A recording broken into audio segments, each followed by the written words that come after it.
శ్రీ గురుభ్యో నమః.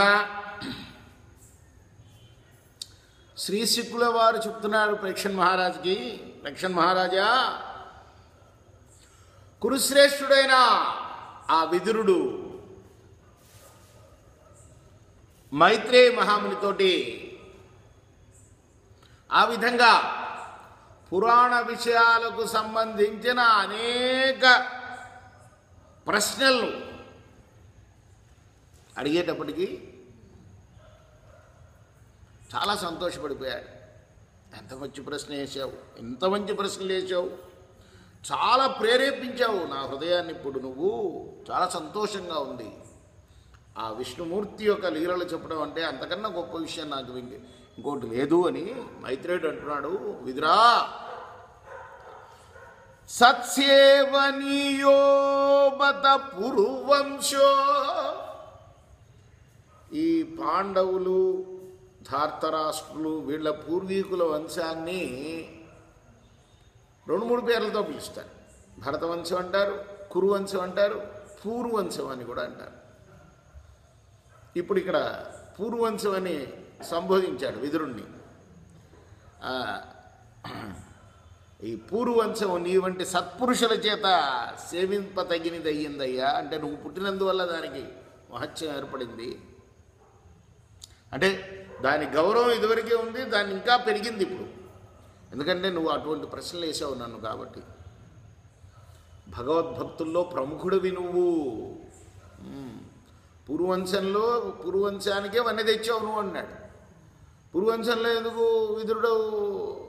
ఆయనకి పూర్వవంశానికి సంబంధం ఏంటి చెప్పుకున్నాం కదా నిన్న. అంబిక అంబాలిక ఇద్దరు భార్యల్లో అంబిక గుడ్డివాడిని కన్న తర్వాత మళ్ళీ ఇంకో పిల్లవాడిని కనమని వ్యాసుని ప్రేరేపిస్తే సత్యవతి పూర్వవంశంలో పుట్టినవాడే. ఆ రోజుల్లో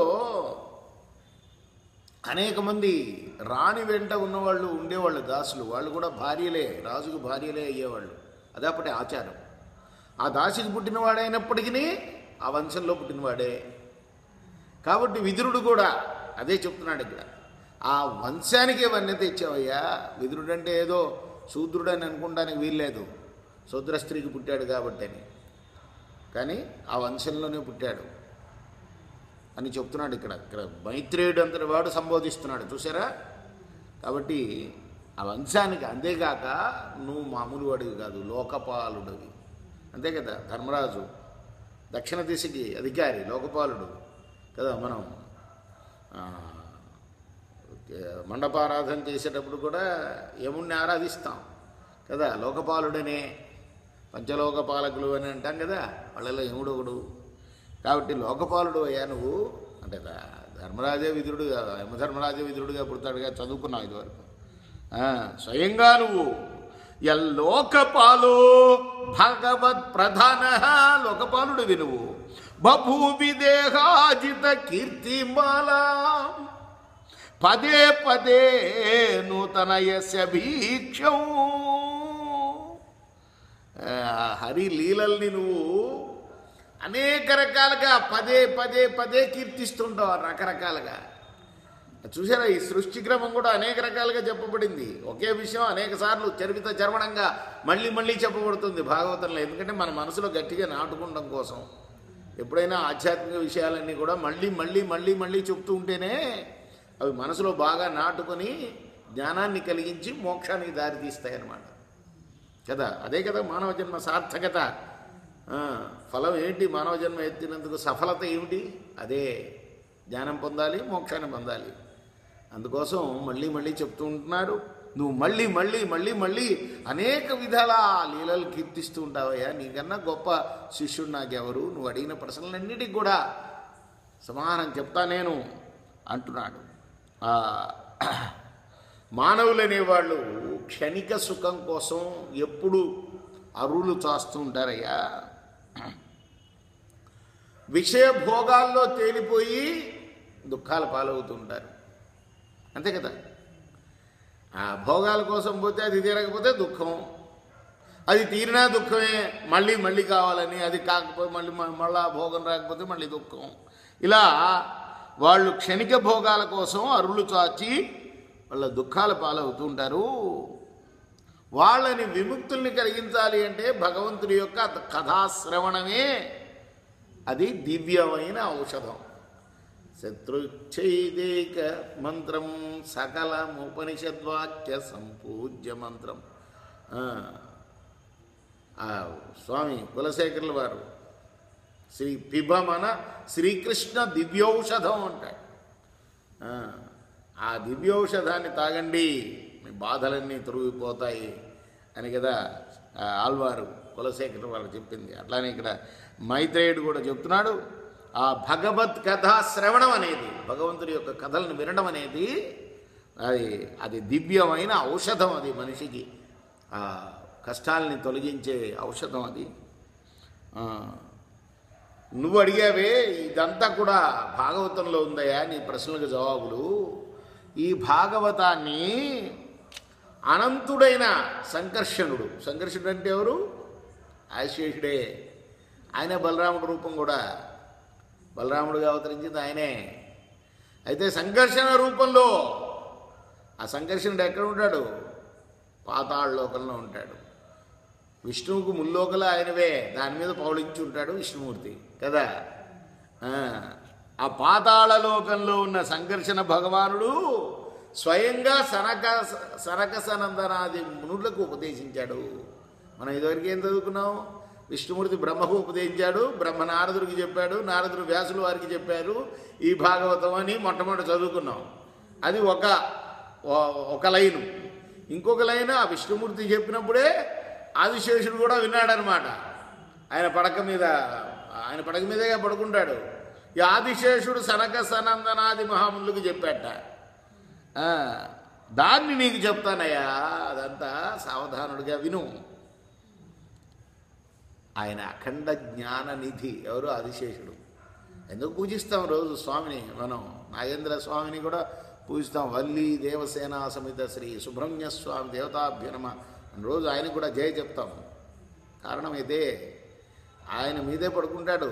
ఆయన తత్వం అంతకన్నా ఎక్కువగా ఎవరికి తెలుస్తుంది? ఎప్పుడు నిత్యం ఆయన స్పర్శను అనుభవించేవాడు కదా సంకర్షణుడు. అందుకోసం ఆయనకన్నా గొప్పగా ఎవరు చెప్పలేరు. జ్ఞాన నిధి ఆయన, అపారమైంది ఆయన యొక్క సామర్థ్యం. మరి ఒకసారి ఈ సనకసనాది మహామునులందరూ కూడా ఈ పరమాత్మ యొక్క తత్వాన్ని పూర్తిగా ఆయనే చెప్పగలడని ఆయన దగ్గరికి వెళ్ళారు. వెళ్ళినప్పుడు ఆయన ఆత్మజ్ఞానంలో ఆత్మానందంలో మునిగి తేలుతున్నాడు. ఎట్లా? మానసిక పూజ చేసుకుంటున్నాడు. లోపల వాసుదేవుడు లోపడే ఉంటాడు కదా, వసించేవాడు. ఇంద్రియాలన్నింటినీ కూడా ఆయన లోపలికి బయటకు పోనీయకుండా లోపలికి పోనిచ్చి ఆ లోపడున్న భగవాను అంతర్ముఖం చేసుకుంటున్నాడు. అంతర్ముఖం గావించి ఆయన్ని దర్శించుకుంటున్నాడు. అలా ధ్యానిస్తున్నాడు. ఈ మునులందరూ అతన్ని సమీపించగానే వాళ్ళని ఆయన అనుగ్రహింపదలిచాడు. అర్థనిమీలిత నేత్రుడై సగం కళ్ళు తెరిచి తన యొక్క కరుణాదృష్టిని వాళ్ళ మీద ప్రసరింపజేశాడు. ఆయన యొక్క అనుగ్రహ దృష్టికి పరమ సంతోషపడిపోయారు సనక సనందనాదులందరూ కూడా. భాగవత కథా శ్రవణం కోసం సత్యలోకం నుండి పాతాళ లోకానికి దిగి వచ్చారు వాళ్ళు, ఈయన ద్వారా వినాలని. మరి దారిలో గంగా త్రిపథగామిని అంటారు కదా, ముల్లోకాల్లో ప్రవహిస్తుంది. వాళ్ళు అలా వస్తుంటే గంగలో తడిశారట వీళ్ళు. ఎవరు? ఈ సనక సనందనాది మహామునులు. సనక, సనందన, సనత్ కుమార, సనత్ సుజాత, వీళ్ళు వాళ్ళ జటా కలాపాలన్నీ కూడా తడిసిపోయినాయి గంగతోటి.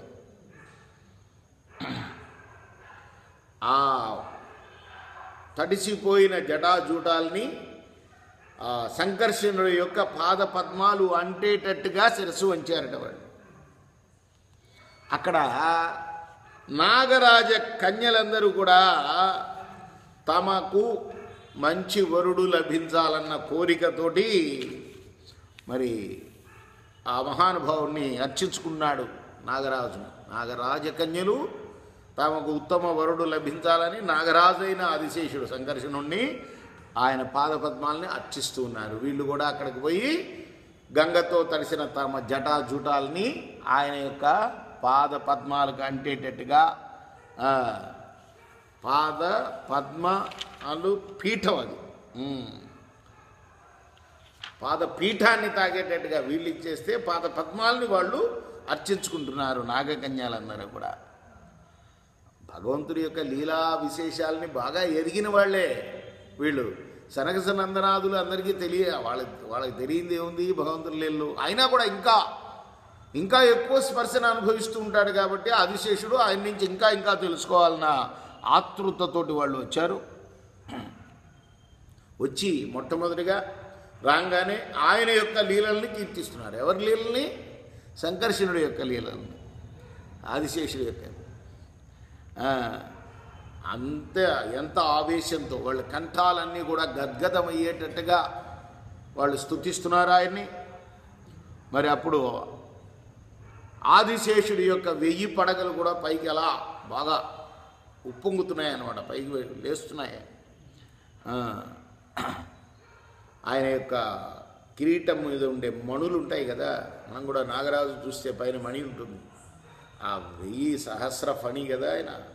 ఆ మణులతోటి చుట్టూ ఉన్న ప్రదేశం అంతా కూడా ప్రకాశవంతంగా వెలిగిపోతున్నదప్పుడు ఓ విదురా, సనత్కుమారాదులు చేసిన ఆ స్తుతులకు సంకర్షణ భగవానుడు ప్రసన్నుడయ్యాడయా.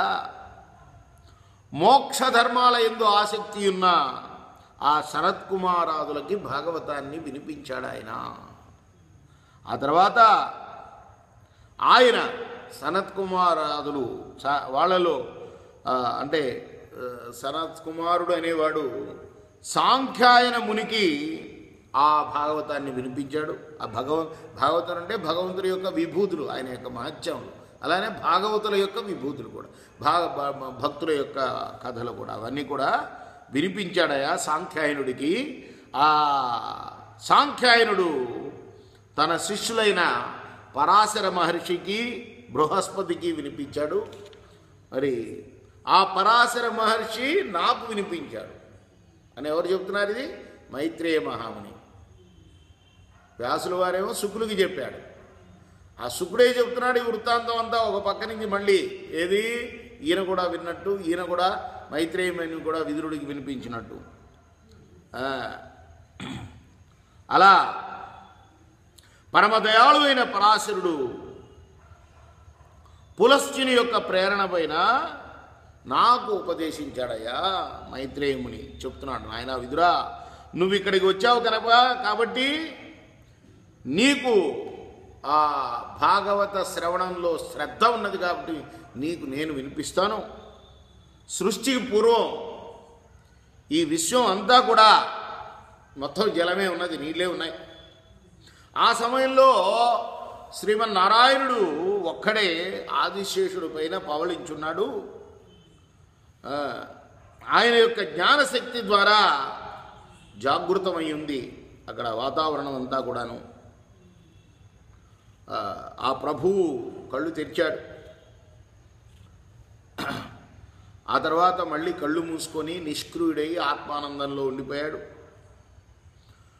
ప్రాణులన్నీ కూడా, అది ప్రళయకాలం కాబట్టి ఆయనలోనే ఉన్నాయి అవన్నీ కూడా, మొత్తం ప్రాణులు. ఆయన ఒక్కడే ఉన్నాడు అక్కడ.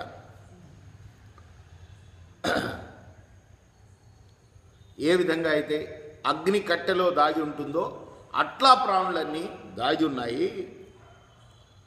అలా శక్తులన్నీ కూడా ఆయనలో లీనం చేసుకొని ఉన్నాడు.